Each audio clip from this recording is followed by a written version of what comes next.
جنت میں جانے والے بنے جناب پروفیسر عرفان احمد صاحب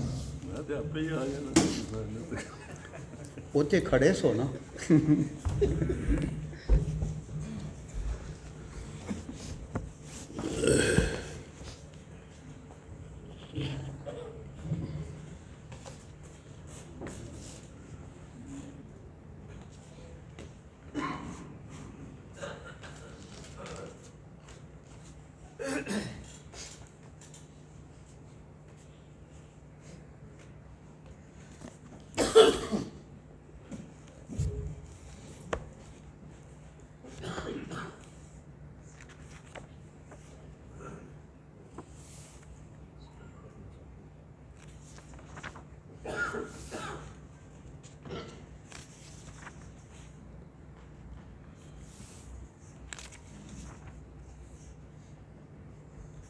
بسم اللہ الرحمن الرحیم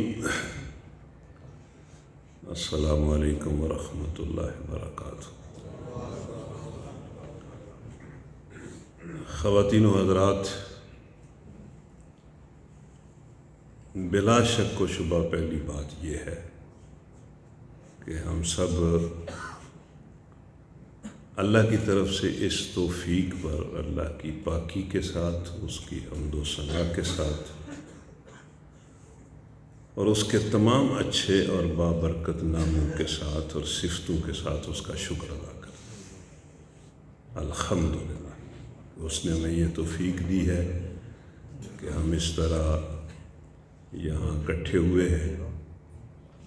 ہمارے ساتھ ہماری بہنیں اور بیٹیاں بھی ہیں، اور صرف اس لیے اکٹھے ہوئے ہیں کہ اللہ تعالیٰ کی سچی کتاب، لا ریب کتاب کو سنیں اور سمجھیں اور اس سے رہنمائی حاصل کریں، اور جس مقصد کے لیے اللہ تعالیٰ نے اس دنیا کو اور ہمیں پیدا کیا ہے اس کو ہم اس قرآن کی رہنمائی میں پورا کر سکیں۔ تو پہلی بات تو یہی ہے کہ اللہ کا شکر بہت اچھی چیز ہے۔ اگر کسی کو شکر کرنا آ جائے، شکر بہت اچھا جذبہ ہے۔ دوسری بات یہ ہے کہ جہاں ہم اللہ کی حمد و ثنا کہتے ہیں، وہاں ہم حضور نبی کریم صلی اللہ علیہ وسلم کو یاد کرتے ہیں اور ان پر بے شمار مرتبہ درود و سلام بھیجتے ہیں۔ اللہم صلی وسلم علی نبینا محمد وعلی آلہ وصحبہ اجمعین۔ شاید یہ بات یاد ہو، میں نے کسی موقع پر آپ سے کہی ہو کہ قرآن مجید میں اللہ تعالیٰ نے بہت سارے احکام دیے ہیں اہل ایمان کو، یعنی جو لوگ ایمان لاتے ہیں اللہ تعالیٰ پھر انہیں زندگی گزارنے کے سارے معاملات کے بارے میں حکم دیتا ہے، حتیٰ کہ اپنے ذہن اور اپنی سوچوں کو درست کرنے کا حکم دیتا ہے، اپنی گفتگو کو درست کرنے کا حکم دیتا ہے، اپنے اخلاق کو درست کرنے کا حکم دیتا ہے، اپنے رویے کو، معاملات کو درست کرنے کا حکم دیتا ہے، اپنی انفرادی اور اجتماعی زندگی، ساری زندگی کو پاک کرتا ہے اپنے احکام کے ذریعے۔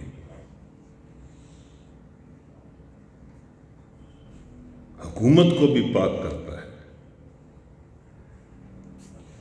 لیکن میں نے شاید کبھی آپ کو یہ بات کہی ہو کہ اللہ تعالیٰ نے جتنے حکم دیے ہیں وہاں پر اللہ تعالیٰ نے نبی صلی اللہ علیہ وسلم پر درود بھیجنے کا حکم بھی دیا ہے، لیکن جس آیت میں اللہ نے نبی صلی اللہ علیہ وسلم پر درود بھیجنے کا حکم دیا ہے اس کا انداز باقی احکام سے بالکل مختلف ہے۔ اللہ تعالیٰ نے تو سیدھا حکم دیا، یا ایھا الذین آمنوا، یا ایھا الذین آمنوا، یا ایھا الذین آمنوا، یہ کرو، یہ نہ کرو، یہ کرو، یہ نہ کرو، اسی طرح اس نے احکام دیے۔ لیکن جہاں اللہ تعالیٰ نے نبی صلی اللہ علیہ وسلم کے لیے دعا کرنے اور درود بھیجنے کا حکم دیا ہے وہاں یہ طریقہ اختیار نہیں کیا۔ وہاں بڑا عجب طریقہ اختیار کیا، وہاں یہ طریقہ اختیار کیا ہے کہ پہلے اس بات کا ذکر کیا ہے کہ میں بھی ان پر درود بھیجتا ہوں، میں بھی ان پر سلام بھیجتا ہوں، میرے فرشتے بھی ان پر سلام بھیجتے ہیں، اس لیے تم بھی بھیجو۔ یہ بالکل مختلف انداز ہے۔ مطلب یہ آیت آپ نے پڑھی ہے کہ ان اللہ و ملائکتہ یصلون علی النبی، کہ اللہ اور اس کے فرشتے نبی پر سلام بھیجتے ہیں۔ ظاہر ہے اللہ تعالیٰ اس طرح سلام تو نہیں بھیجتا جس طرح ہم بھیجتے ہیں، اس کا تو رحمتیں نازل کرنے کا اپنا انداز ہے اور اپنے اس کے اختیارات ہیں، لیکن اس نے کہا ہے کہ میں سلام بھیجتا ہوں نبی پر، میرے فرشتے بھیجتے ہیں۔ یہ کہنے کے بعد کہا کہ یا ایھا الذین آمنوا صلوا علیہ وسلم، مطلب بڑی عجب بات ہے۔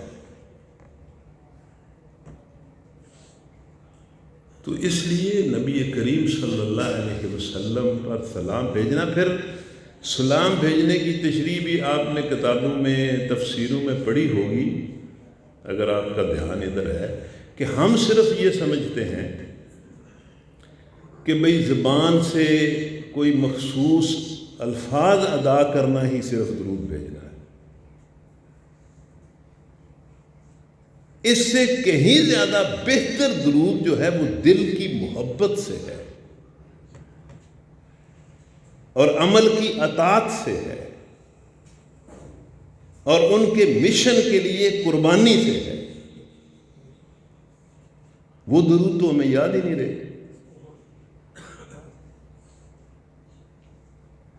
ہم تو جو درود بھیجتے ہیں ٹھیک بھیجتے ہیں، اس میں کوئی غلطی نہیں ہے کہ ہم مطلب درود شریف کے جو الفاظ ہیں ان کو ادا کرتے ہیں اور درود بھیجتے ہیں، لیکن ہم تو شاید ان پر درود بھیجتے ہیں اپنے لالچ کے لیے کہ ہمیں یہ مل جائے گا۔ درود تو ابو بکر بھی بھیجتے تھے، عمر بھی بھیجتے تھے۔ کس طرح درود بھیجا؟ سب کچھ قربان کر دیا، سب کچھ قربان کر دیا، حتیٰ کہ نبی کو یہ کہنے پر مجبور کر دیا کہ میں سب کے احسانات اتار سکتا ہوں، ابو بکر تیرے احسانات نہیں اتار سکتا، تیرے احسانات اللہ ہی اتارے گا۔ کمال ہے۔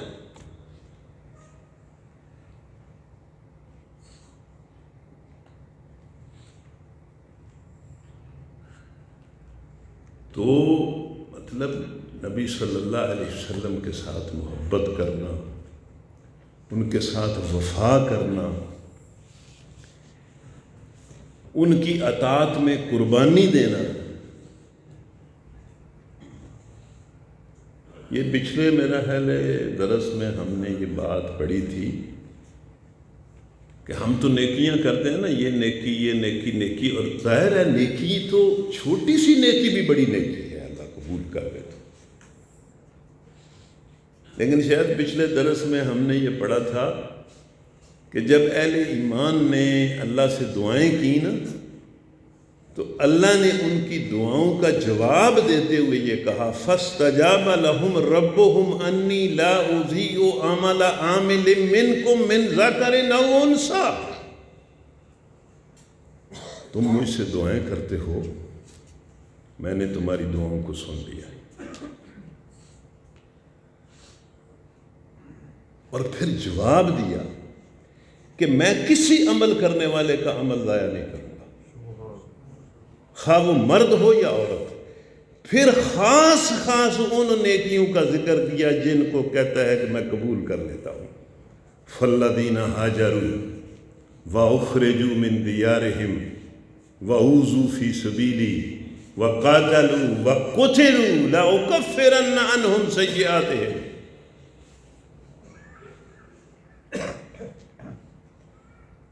سن لو میری بات، کہ جنہوں نے میرے لیے ہجرت کی، جو میرے لیے گھروں سے نکالے گئے، جنہیں میری راہ میں دکھ دیے گئے، جو میری راہ میں لڑے، قتل ہوئے اور جنہوں نے قتل کیے، لَأُكَفِّرَنَّ عَنْهُمْ سَيِّئَاتِهُمْ، ان کی ساری کمزوریاں دور کر دوں گا اور ان کے گناہوں سے صرف نظر کروں گا۔ وَلَأُدْخِلَنَّهُمْ جَنَّاتٍ تَجْرِي مِن تَحْتِهَا الْأَنْهَارُ، اور انہیں ضرور جنتوں میں داخل کروں۔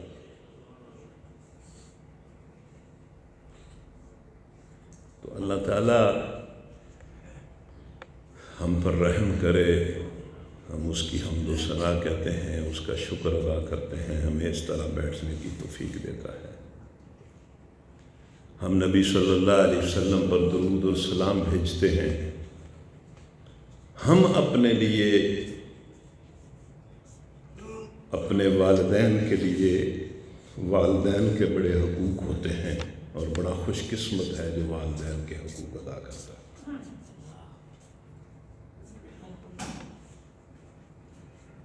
اپنے والدین کے لیے، اپنے گھر والوں کے لیے، اپنے بچوں کے لیے، اپنی بچوں کی اولادوں اور نسلوں کے لیے، اپنے عزیز و اقارب کے لیے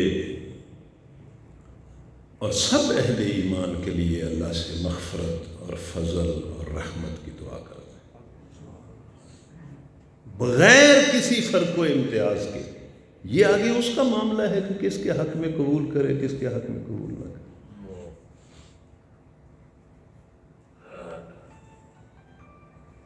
بعض لوگ کہتے ہیں جی ان کے لیے دعا کرنے کا کیا فائدہ ہے، یہ کوئی دعا کے ہے نہیں۔ لیکن اللہ تعالیٰ نے جہاں اہل ایمان کے لیے دعا کی ہے، اس نے تو اہل ایمان کے لیے دعا سکھائی ہے اور اہل ایمان نے دعا کی ہے، باقی یہ اس کا اپنا علم ہے۔ ربنا اغفر لی ولوالدی وللمؤمنین، سب اہل ایمان کے لیے۔ اب یہ تو اسے پتا ہے نا کہ اس کے رجسٹر میں کون اہل ایمان ہے اور کون نہیں ہے، ہمیں تو نہیں پتا۔ پر جو ایمان کا دعویٰ کرتا ہے، ہم تو اس کو ایمان سے خارج نہیں کر سکتے۔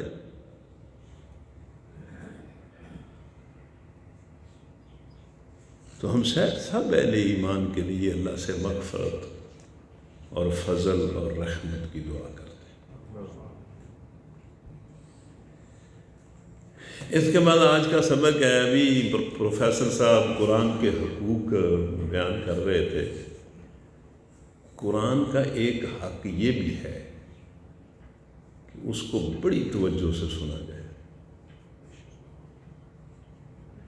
اور یہاں تو اس کا یہی حق میرا خیال ہے سب سے زیادہ ادا کرنے کی ضرورت ہے، بلکہ یہ وہ حق ہے قرآن کا کہ جس کو خود قرآن نے بیان کیا ہے۔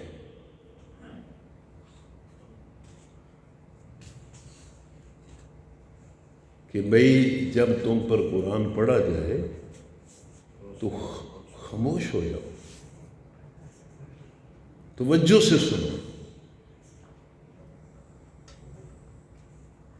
بلکہ قرآن مجید کو خاموشی اور توجہ اور دھیان سے سننے کے جتنے الفاظ ہیں سب کو جمع کیا جائے تو مجھے تو ایک لفظ بہت اچھا لگتا ہے کہ قرآن کو بڑے ادب سے سنو۔ جب ادب پیدا ہو جاتا ہے نا تو خاموشی بھی پیدا ہو جاتی ہے اور توجہ بھی پیدا ہو جاتی ہے اور احترام بھی پیدا ہو جاتا ہے۔ اور قرآن کے بارے میں تو اللہ تعالیٰ نے قرآن میں بڑی باتیں کی ہیں، مثلا یہ حق قرآن کا، آپ کبھی اس پر غور کریں کہ اس کو صرف طاہر لوگ چھو سکتے ہیں، چھوتے تو اس کو پلیت بھی ہوں گے، مطلب اس قرآن کو تو کافر بھی چھوتے ہوں گے، قرآن تو دنیا میں عام ہے، لیکن اللہ نے یہ کہا کہ میرے ہاں اس قرآن کا احترام یہ ہے کہ اس کو طاہر لوگ چھو سکتے ہیں، پلیت آدمی اس کو ہاتھ بھی نہیں لگا سکتا، نہیں لگانا چاہیے اسے۔ یہ بھی قرآن مجید کا حق ہے۔ پھر بڑے ایک عجب انداز میں اللہ تعالیٰ نے قرآن مجید کا ایک اور حق قرآن میں بیان کیا ہے، اور اس کے بھی مطلب بیان کرنے میں جو لفظ بولے ہیں ان میں ایک مطلب تاکید بھی ہے اور حیرت بھی ہے۔ افلا یتدبرون القرآن، یعنی قرآن کے اس حق کو کہ اس قرآن کو اندھوں کی طرح نہ پڑھا کرو، بہروں کی طرح نہ سنا کرو، اس کو جب تم پڑھو یا سنو تو اس پر بڑا تدبر کرو، اس کا ایک ایک لفظ اس قابل ہے کہ اس پر تم گہری سوچ کا استعمال کرو۔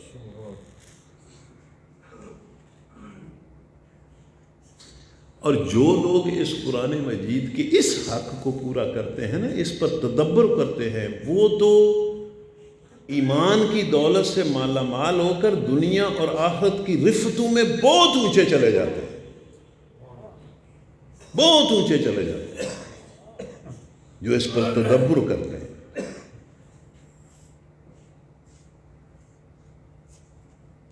تو یہاں اس وقت تو ہم جو بات قرآن کے حقوق کے بارے میں، قرآن میں اور بھی بہت ساری مطلب قرآن کے اندر چیزیں ہیں جن سے قرآن کے مختلف حقوق جو ہیں وہ ظاہر ہوتے ہیں۔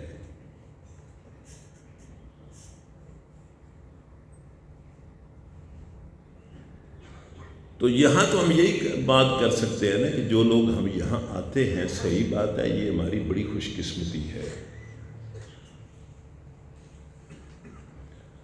اگر ہم یہاں بیٹھ کر قرآن کو اس طرح سنیں جس طرح سننا چاہیے تو ہمارے اس کی ایک نشست ہمیں بدقسمتی سے نکال کر خوش قسمتی میں لے جائے۔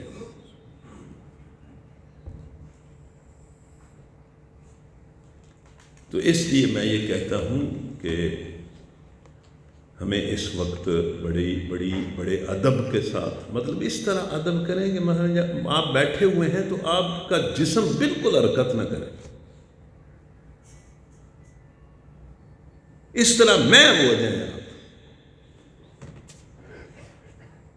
حضرت عمر کے بارے میں آتا ہے رضی اللہ تعالیٰ عنہ کے بارے میں کہ جب نبی صلی اللہ علیہ وسلم قرآن سناتے تو بالکل اس طرح جامد و ساقط ہو جاتے تھے کہ جس طرح کوئی بے جان چیز ہے، اس طرح متوجہ ہو جاتے تھے قرآن کی طرف۔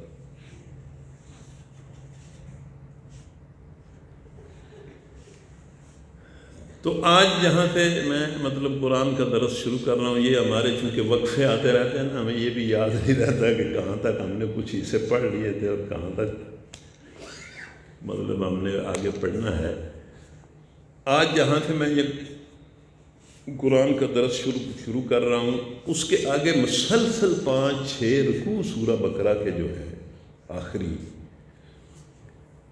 ان میں بڑا درس ہے، سب میں درس ہے۔ اب جب بندہ یہ کہتا ہے نا کہ قرآن کی یہ حصہ زیادہ ہے میں تو یہ وہ بات بنتی نہیں ہے، قرآن تو سارا ہی بہت ہے۔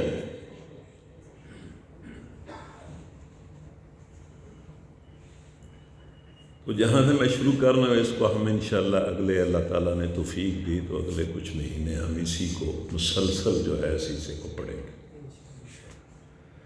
اللہ توفیق دے، اللہ تعالیٰ اس وبا سے لوگوں کو نجات عطا فرمائے، اللہ معافی دے۔ مطلب ظاہر بات ہے سارا اختیار تو اللہ کا ہے، اللہ کے سامنے تو کوئی سائنس کی بس نہیں چلتی۔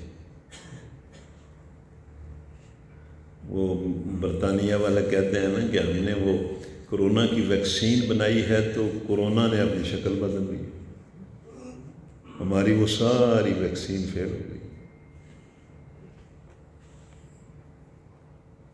تو ظاہر ہے اللہ کا مقابلہ کون کر سکتا ہے؟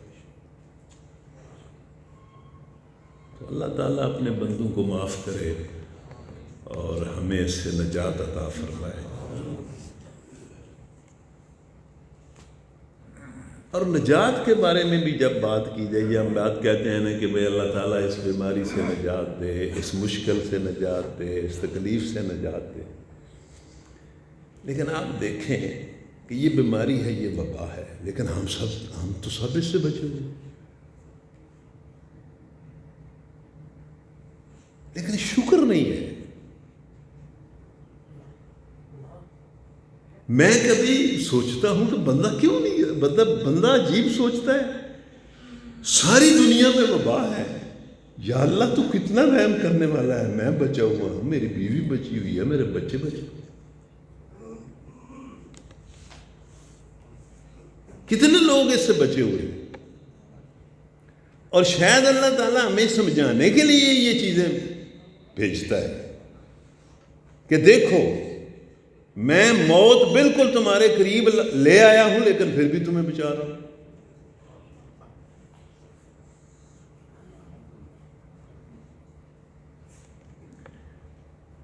وہ ہمارے ایک دوست درس دے رہے تھے تو انہوں نے بڑی عجیب بات کی کہ قیامت کے دن بندہ کہے گا کہ یا اللہ ایک مہلت دے، ایک واری پیچھا ڈال۔ یہ تو بڑی قرآن جی چ گل ہوتی ہے نا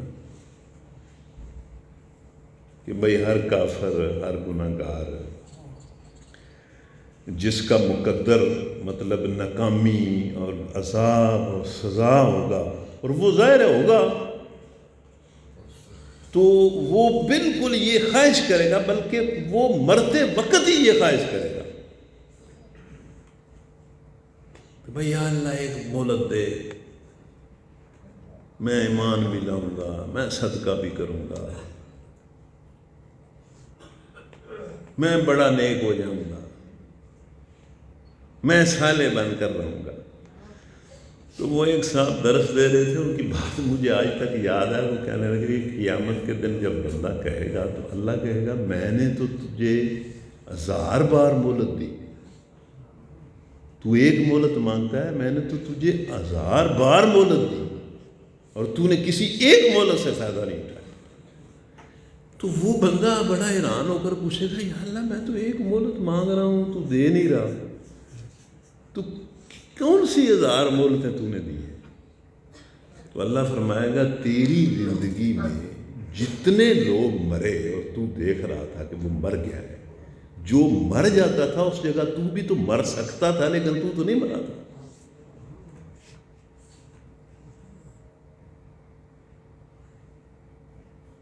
تو اس کو میں نے مار دیا، تجھے نہیں مارا تو تجھے مہلت نہیں دی، تیری جگہ اس کی جگہ تو بھی تو مر سکتا تھا۔ بھائی ہم یہ سوچتے ہیں فلاں مر گیا، فلاں مر گیا، کل میں نے ایک جنازہ پڑھا ہے، کل میں پرسوں مطلب ایک کام کے لیے لاہور پہنچا اور صبح ہی مجھے ٹیلی فون سرگودا سے آ گیا کہ فلاں عزیز فوت ہو گیا،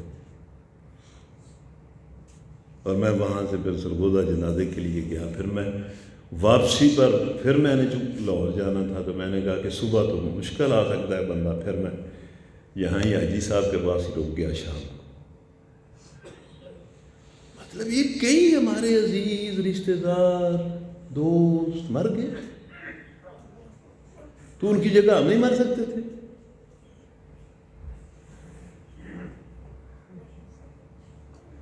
تو اللہ تو زندگی میں کئی بار سمجھاتا ہے کہ تجھے بھائی مہلت ہے، تجھے مہلت ہے، وہ مر گیا تجھے مہلت ہے، وہ مر گیا تجھے مہلت ہے۔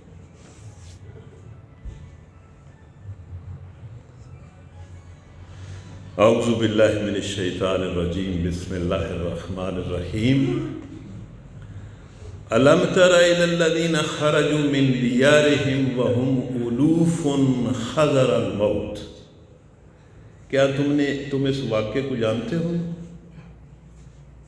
مطلب اس طرح نا اللہ تعالیٰ پچھلے تاریخ کے واقعات بیان کرتا ہے تو اس طرح یعنی لوگوں سے مخاطب ہوتا ہے کہ بھئی کیا تمہیں اس کا پتہ ہے؟ الم تر کیف فعل ربک باصحاب الفیل، کیا تم نے دیکھا کہ اللہ نے ہاتھی والوں کے ساتھ کیا کیا تھا؟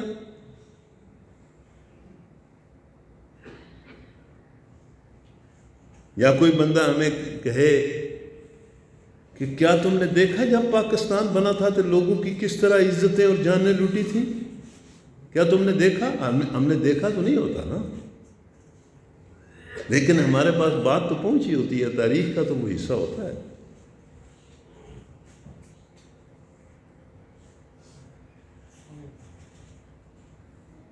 پاکستان کا بننا بھی ایک بڑی عجیب واقعہ ہے تاریخ کا، اور اس واقعے میں جو کچھ انسانوں کے ساتھ ہوا تھا وہ بھی بڑی عجیب بات ہے۔ لوگوں کی بہنیں اور بیٹیاں ان کے پاس رہ گئیں،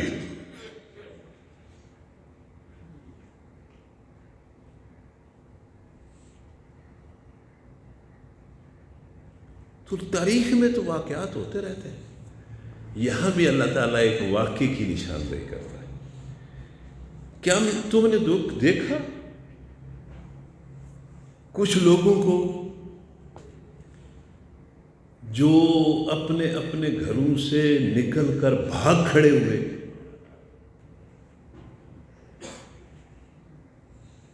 اور وہ ہزاروں کی تعداد میں تھے، اور صرف اس لیے بھاگے کہ حذر الموت، وہ موت سے ڈرنے والے تھے۔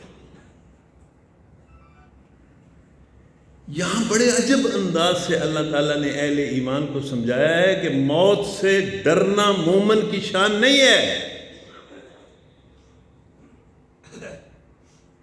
یہ کرونا کی وبا ہے یا کوئی اور وبا ہے نا، نبی صلی اللہ علیہ وسلم کی حدیثیں لوگ پیش کرتے ہیں کہ انہوں نے کہا ہے کہ بھائی احتیاط کرو، احتیاط کرنا چاہیے، لیکن جن حدیثوں میں نبی صلی اللہ علیہ وسلم نے کہا ہے نا کہ بھائی احتیاط کرو، انہی کے اندر یہ کہا ہے کہ ڈٹ کر موت کا مقابلہ کرو اور صبر کرو۔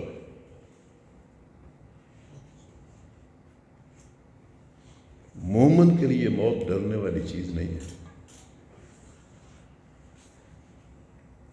اور موت سے ڈرنے سے جو لوگ موت سے ڈرتے ہیں ان کی یہ زندگی خراب ہو جاتی ہے۔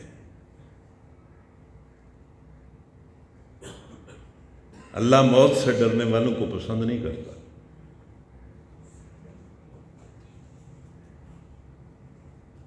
اور اس دنیا میں جن لوگوں نے کام کیے ہیں وہ موت سے ڈرے نہیں۔ ہم تو رات ہی بات کر رہے تھے کہ صحابہ کرام رضوان اللہ اجمعین موت سے کھیلتے رہے۔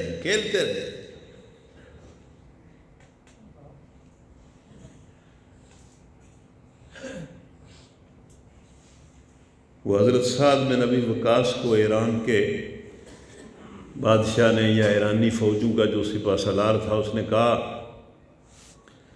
کہ بھائی تم عرب لوگ کتنے بے وقوف ہو، تم ہمارا مقابلہ کرنے کے لیے آگے ہو، تمہیں پتہ ہے ہمارے اندر طاقت کتنی ہے؟